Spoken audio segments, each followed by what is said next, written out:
Assalamualaikum. Malik Islam.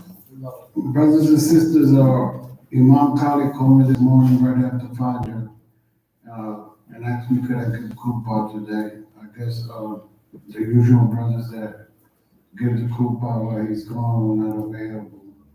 So, inshallah, I'll do the best I can because giving Khutbahs is not my thing. I'm usually making appeals or helping the mosque in any way I can. And that's what I basically do. But to start off, just bear with me because this is probably going to be 15, 20 minutes short. This is some things that I wrote when I first came here over 40 years ago. I came here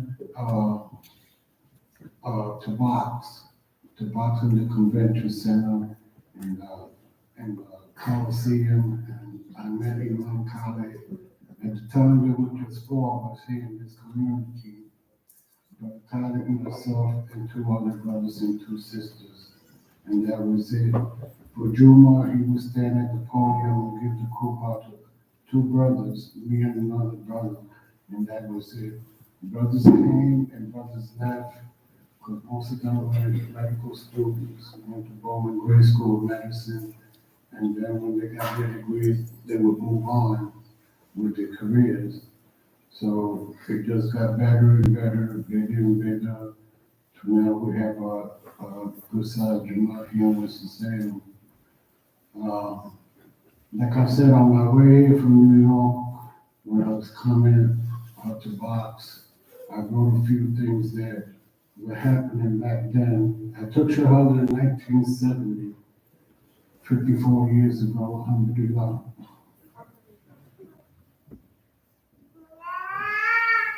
I didn't realize that it was a lifelong thing. I don't know why, but alhamdulillah, 54 years later, I'm still here. And it was rough then. There were so many religions and cults out there. The Nation of Islam and Surah community, the rural community, different sects, Reverend Knight, Sun Young Moon, and I thank Allah for guiding me to the truth. Because it was a lot of temptation out there, and I thank Allah for that. The day that I took Shahada last month makes 54 years that I took Shahada, but I never thought, I don't know why, that it would go on this long like it did. And alhamdulillah, I took Shahada, my mother took Shahada, my brothers, my sisters, my nieces, my nephews. Now there's over 42 of us in the family that are Muslim. I have 7 daughters, 1 son, over 16 grandchildren and great-grandchildren. That's a little Jumah by itself. So, alhamdulillah for that. I'd like to talk about some of the things that I wrote in that bus ride from Brooklyn to here. First of all, let me start with Astaghfirullah wa min kulli dhanbin wa atubu ilayhi. Allahumma anta as-salamu wa minka as-salamu tabarakta ya dhal jalali wal ikrami. La ilaha illallah wahdahu la sharika lahu, lahul mulku wa lahul hamdu. Yuhyi wa yumiitu biyadihi al-khayru wa huwa ala kulli shay'in qadir. الله لا إله إلا هو الحي القيوم لا تأخذه سنة ولا نوم له ما في السماوات وما في الأرض من الذي يشفع عنده إلا بإذنه يعلم ما بين أيديهم وما خلفهم ولا يحيطون بشيء من علمه إلا بما شاء وسع كرسيه السماوات والأرض ولا يؤوده حفظهما وهو العلي العظيم. اللهم أنت السلام ومنك السلام تباركت يا ذا الجلال والإكرام. لا إله إلا الله وحده لا شريك له له الملك وله الحمد يحيي ويميت بإليه خير وعلى كل شيء قدير.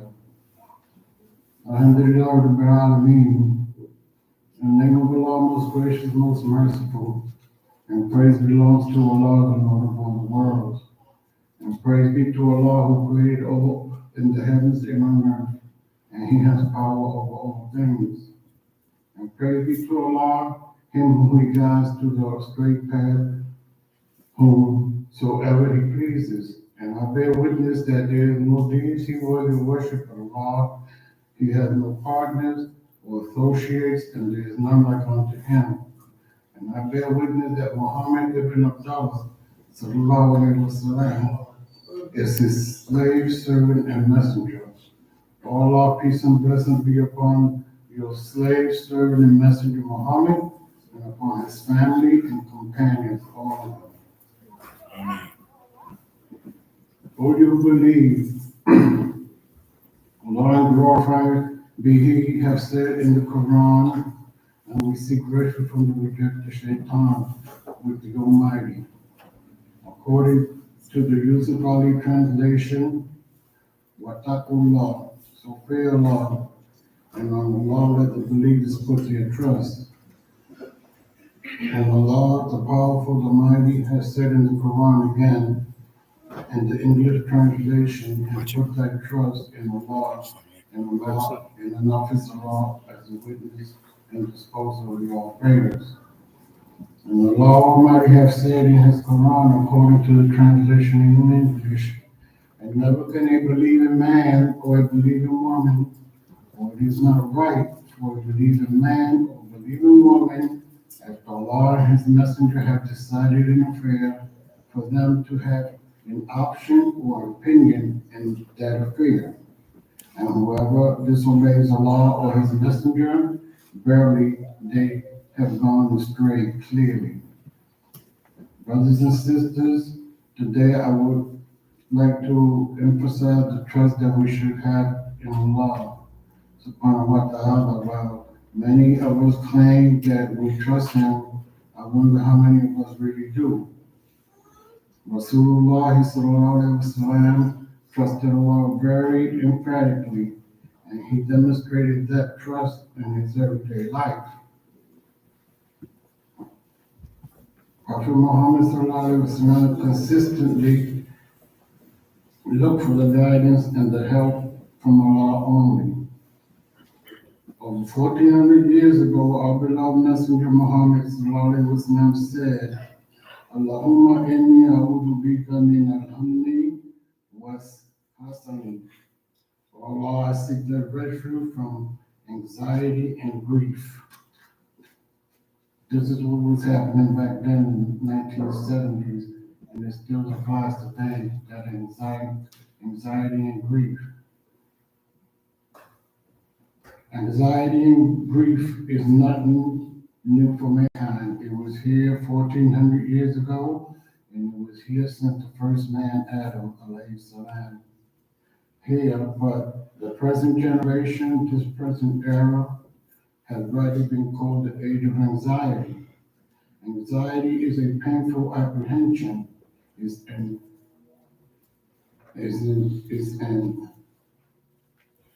uneasiness of the mind, usually over some kind of impending or anticipated ill. It is a fearful concern or intent. That's anxiety.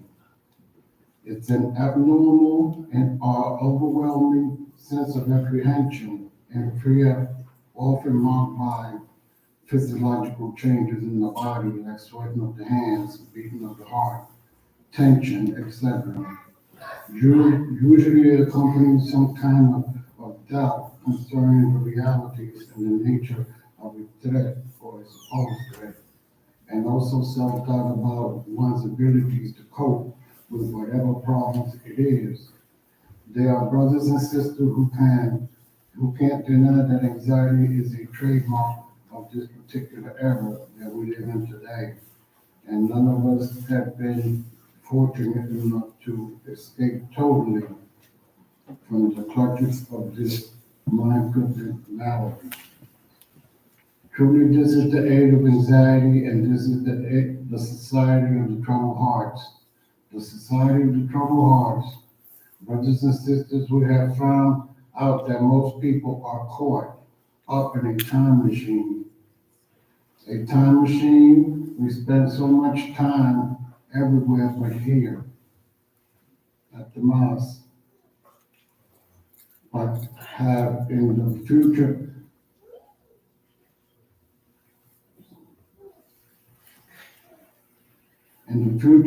or go back in the past. We are concerned with what happened yesterday and what might happen tomorrow.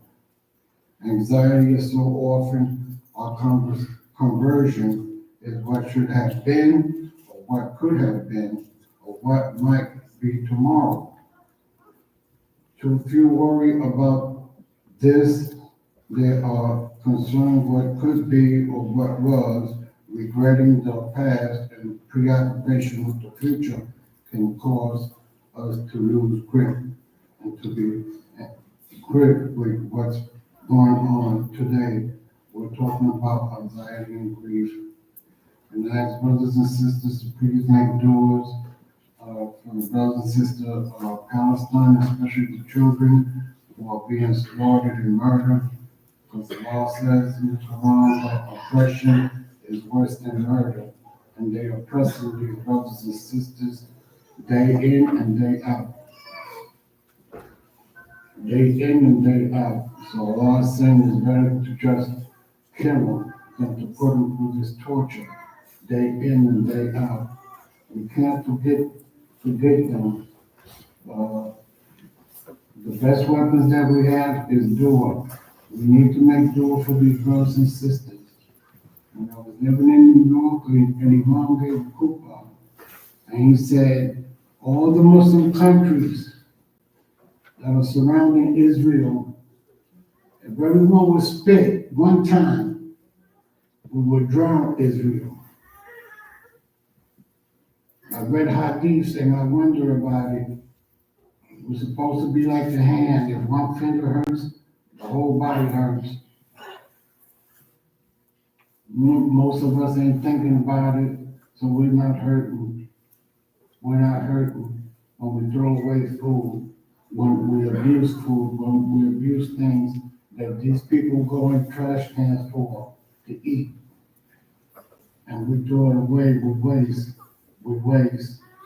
I myself, we waste. They need water. The water is salted water.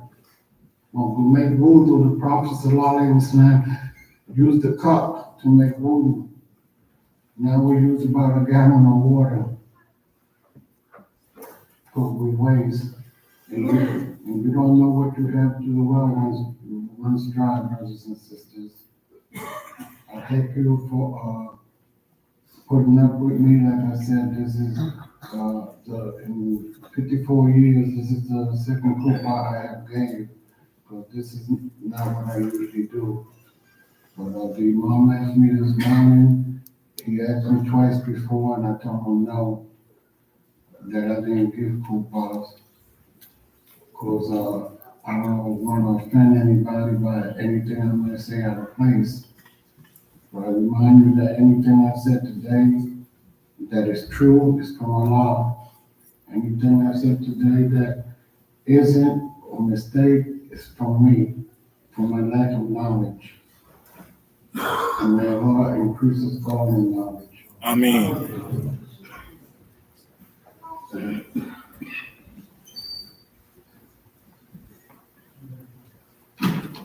So, like I said, brother, this was going to be quick, just getting your background on things.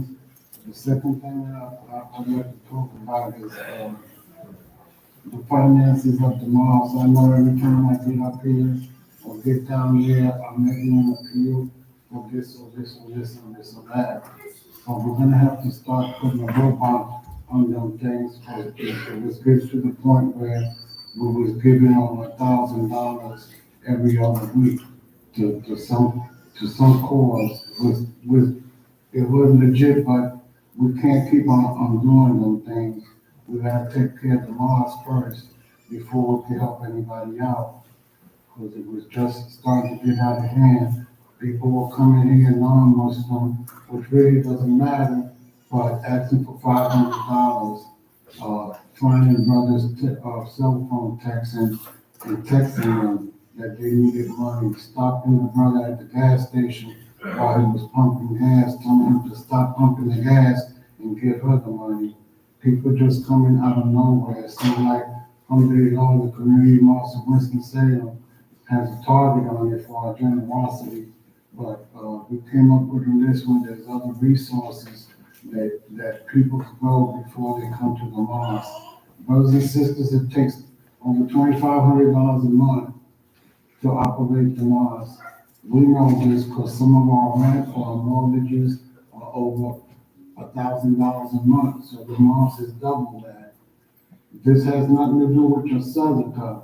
It has to do with the maintenance of the mosque. $2,500 a month is what it takes. We can't operate this mosque on $101, $103, $121. I don't care what college you went to or mathematics you took, it doesn't add up. You can't make it like that. This has nothing to do with your sadaqah. What I was hoping today was that most of the regular brothers that are from this community, that we need at least 25 brothers, at least 25 to commit to giving $25 a month. That's $6.25 a week, starting next week. If you can sign your name and commit yourself to that, then we'll have enough money each month when we won't have to get up here, or I won't have to get up here and make an appeal for money. Because it was getting to the point where I was getting embarrassed, or it was happening too much, but then the mosque is suffering. We got bills to pay, just like you have household bills, but these are double what you pay in your household. And this has nothing to do with the sadaqah, because the sadaqah is there. But now we have a list of before you come here and ask for money for rent, for any kind of bills, there's a list downstairs of agencies that you could go to and ask for money and ask for help. And just try to make the mosque your last resort. Give the mosque a minute to catch up. But it has nothing to do with your sadaqah, because the sadaqah is for those who need, those who ask, or those who for some reason are prevented from asking. But that stays like it is. It's just we need to take care of home before we can take care of anybody else. Because it just can't keep on like this. And I hate to get up here and mention things like that, but it has to come to everybody's attention. Because we come to Jumah and we leave and we think everything is all right, and it's not all right. If you ever walk into the imam's office some Fridays and his face is dark, and I ask him what's wrong, and he says nothing. I know what's wrong, the donation. So he's worrying about where. So it's not for Brother Khalil. I call him Brother Khalil, but I know that he's the imam. It's just the relation between me and him that I call him that. I've known him so long. But I asked him what's wrong. He says nothing. I know what's wrong. Not enough money. Now what's he gonna do? Now what's he gonna do? Where's he gonna get the money for these bills? And that's all on him, and he doesn't get paid like most imams, $50,000, $60,000 a year is what most imams are doing. And he could go anywhere being imam and make that kind of money. But he does it for Allah. And it's just a loan, brothers. You're gonna get this back. I don't know how, but I know that Allah says it's like an ear of corn. You give him an ear of corn, and Allah gives it back, and inside that ear of corn there's 100 kernels. And Allah so merciful that He said He'll multiply 700-fold. For $1 you get 700. For 100 you get 700. It keeps adding and adding, and that's Allah. And I could borrow from you, He could borrow from you, and I don't pay you back. But Allah says He will pay you back. That's what we always say at the end when we read a Salatul, Allah speaks the truth. Because Allah does speak the truth. And you will get paid back. Money, blessings, reward, I don't know. Only Allah knows. But I do know that we will get it back. Because in the hereafter, this green stuff and this metal stuff, gold stuff, is not going to be worth anything. Anything. When I was working for the mosque, my brother said, Brother Khalil, do you get paid? I said, no. He said, I'm going to talk to you. I said, don't talk to the imam about me getting paid. Because what I'm trying to do is fill up this suitcase right here. And he looked at me like I was crazy. He said, what suitcase? I said, this suitcase right here. I said, didn't the prophet said that we're like a traveler? And we're just stopping here to take a break? So while I'm here, I want to fill this suitcase up with blessings. So when I get to the hereafter, and Allah opens it, that's what it'll be in there. No money, blessings. So the brother finally understood, oh, we see. So we try to take care of the sisters here first, and instead of the brothers. Brothers, we're more sympathetic to the sisters that are in need, especially the sisters that are not married. Once when I was running the store, a brother came and asked me for some food, and I was giving it to him. And the imam's wife came down the hall and said, Brother Khalil, a sister came to the prophet and asked him for sadaqah, and he gave it to her. Then a brother came and asked him, and he gave him an axe. Go out there and cut some wood and sell it. That's what you need to do. And I experienced that myself when I ran the store. Brother needed groceries. I said, brother, I'm getting ready to cut the grass out front. I'm going to fix the groceries, and then, I'll finish the grass. I finished the groceries, went out there. The lawnmower was sitting out there, and he was gone. Didn't want to work for it. Well, we know the Prophet ﷺ said the best meal you can have is the one from your forehead, the one you sweat for. Brothers and sisters, I thank you so much for being with me. If anybody can and you want to commit yourself to $25 a week, a month, that's just $6.25 a day. We spend that much a day on snacks probably. So if you could do that and sign your name and commit yourself. If you commit yourself, you have to commit yourself. Because one of the signs of a hypocrite is when he makes a promise, he breaks it. So if you can't do it, that's fine. But if you commit yourself, I ask you to really commit yourself, inshallah. Salatul to come to Salat.